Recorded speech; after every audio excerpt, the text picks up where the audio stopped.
माणूस म्हणून कसं राहायचं आणि काय केलं पाहिजे अशा पद्धतीचं कामाची शिस्त, वेळेची शिस्त, वेळेची मर्यादा आणि नियोजनाचा सगळा आराखडा आम्हाला सोमनाथच्या शिबिरामध्ये शिकायला मिळाला. मी 7 दिवस तिथे होतो.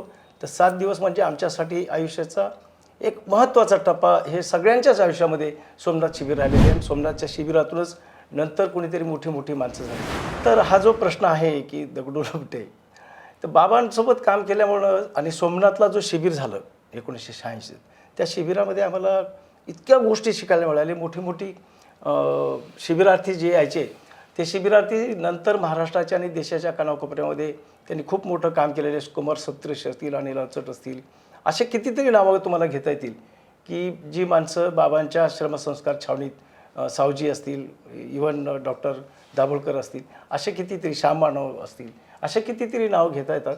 आणि ही नावं घेताना त्यांचं प्रेरणास्थान हे बाबा आमट्यांचं सोमनाथ श्रमसंस्कार शिबिर असतं. तिथं आम्ही हे सगळं अवगत केलं. त्या शिबिरामध्ये आम्ही माणूस म्हणून कसं राहायचं आणि काय केलं पाहिजे अशा पद्धतीचं कामाची शिस्त, वेळेची शिस्त, वेळेची मर्यादा आणि नियोजनाचा सगळा आराखडा आम्हाला सोमनाथच्या शिबिरामध्ये शिकायला मिळाला.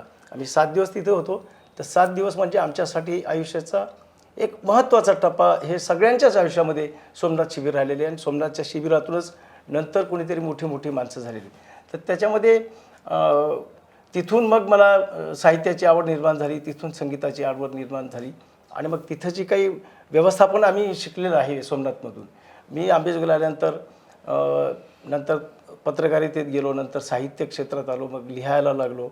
आणि संगीतही माझं स्वतःचं मत असं आहे की 100 माणसं जर 100 कामं करत असतील ते माणसं आहेत, तर एकाच माणसाला 100 का कामं जमू नयेत, त्यासाठी काय करायला पाहिजे. तर जे काही शक्य होईल तेवढं अवगत करण्याचा प्रयत्न आणि ती एक जिद्द बाबांनी आणि साधना त्यांनी सोमनाथमध्ये, आनंदमध्ये आणि भारत जोडीच्या वेळी निर्माण केली होती. मग मला त्या अनेक गोष्टीमध्ये रस राहिला. मी मग लिहायला लागलो, पत्रकारिता केली, लोकांचे प्रश्न, सामाजिक क्षेत्रातही काम करू लागलो. आणि संवेदनशीलपणा जर आपण आपल्या अंगी असेल तर तुम्हालाही सुखदुःखाच्या गोष्टीमध्ये तेवढंच तुम्हाला गंभीरपणे तुम्हाला काम करता येतं. तुम्हालाही गलबून आलं, जर तुम्हाला रडता आलं तर तुम्ही खऱ्या अर्थाने माणूस म्हणून उभा राहू शकता आणि माणूस म्हणून जगू शकता, असं माझं स्वतःचं मत आहे.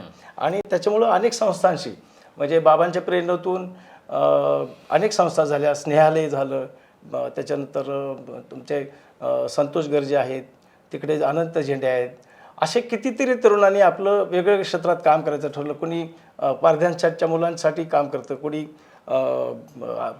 ऊसतोड कामगारांच्या लोकांसाठी काम करतं, कोणी अनाथ मुलांसाठी काम करतं, कोणी HIV पॉझिटिव्ह लोकांसाठी काम करतं, अशा वेगवेगळ्या संस्थांमध्ये.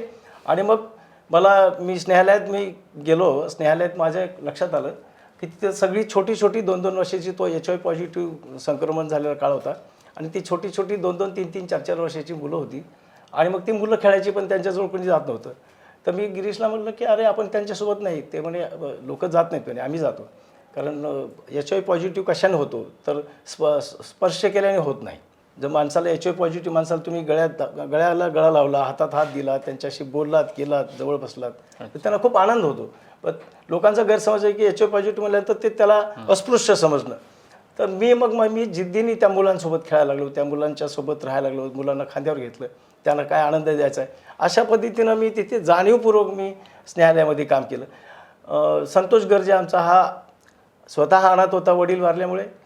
त्यांनी मग आपल्यासारखीच दुसरी मुलं अनाथ असतील का म्हणून आसपासच्या परिसरात, फार दूर नाही, आसपासच्या परिसरातली आईवडील असलेली मुलं त्यांनी एकत्र केली. आणि असा एक मुलगा की ज्याचं स्वतःचं काही खरं नाही, ज्याचे आईवडील नाही आहेत, असा एखादा मुलगा आणखीन 5-50 मुलांना जवळ करतो, शिक्षणासाठी प्रयत्न करतो, भीक मागून, मधुकरी मारून त्या मुलांना शिकवतो. अशी मुलं पुढं बाबांच्या आणि यदुराजांच्या या सगळ्या मुशीतून तयार झाल्याने माझा आज संतोष गर्जेसारखा मोठा मुलगा, हा मुलगा आता स्वतः जवळजवळ 150 मुलांचा तो बाप आहे. इतकी मुलं त्यांनी शिकवली. आता ती मोठी मुलं झाली, कुणी डॉक्टर, इंजिनियर होतं. ही खूप महत्त्वाची गोष्ट आहे.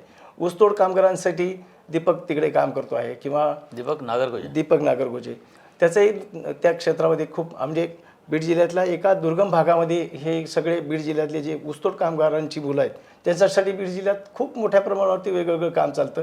कारण हे सगळे बैलगाडीने तिकडे ऊसतोडाला जातात आणि घरी म्हातारे आणि छोटी छोटी मुलं राहतात. त्यांचा शिक्षणाचा प्रश्न निर्माण झालेला होता.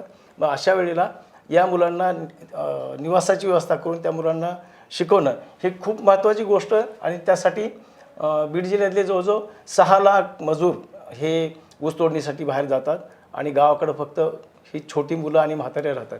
त्या म्हाताऱ्यांसाठी काही खाद्य जेवणाची व्यवस्था करणं आणि ह्या मुलांना आपल्या शाळेत ठेवणं अशा पद्धतीचे अनेक उपक्रम मानवलकसारखी संस्था करते किंवा बीड जिल्ह्यातल्या अनेक संस्था करतात. परंतु त्यांच्या शिक्षणासाठी मध्यंतरी जे आत्महत्याचं सत्र बीड जिल्ह्यामध्ये झालं त्या आत्महत्याग्रस्त शेतकऱ्यांना मदत करण्यासाठी नाम फाउंडेशनची निर्मिती झाली. त्याच्यातून काही जे अनाथ मुलं मिळाली ती अनाथ मुलं ही त्या ठिकाणी शिकली. अशा वेळी अनंत झेंडे नगरमध्ये काम करतो आहे. असे कितीतरी सावजी सर आहेत तिकडे, अशोक बेलखोडे आहे, हे सगळी मोठी मोठी काय लोक हे काम करत आहेत. आणि या लोकांमध्ये या वंचित दुःखी गोष्टी लोकांच्यामध्ये जो आनंद पेरण्याचं जे एक महत्त्वाची प्रेरणा आहे ती बाबा आणि बाबांचं सामाजिक काम जे जागतिक पातळीवरती की ती त्यांचं प्रेरणा आहे. आणि अशी संवेदनशील माणूस जोपर्यंत संवेदनशील आहेत तोपर्यंत समाजामध्ये दुःखी कष्टी लोकांना आधार मिळू शकेल. अगदी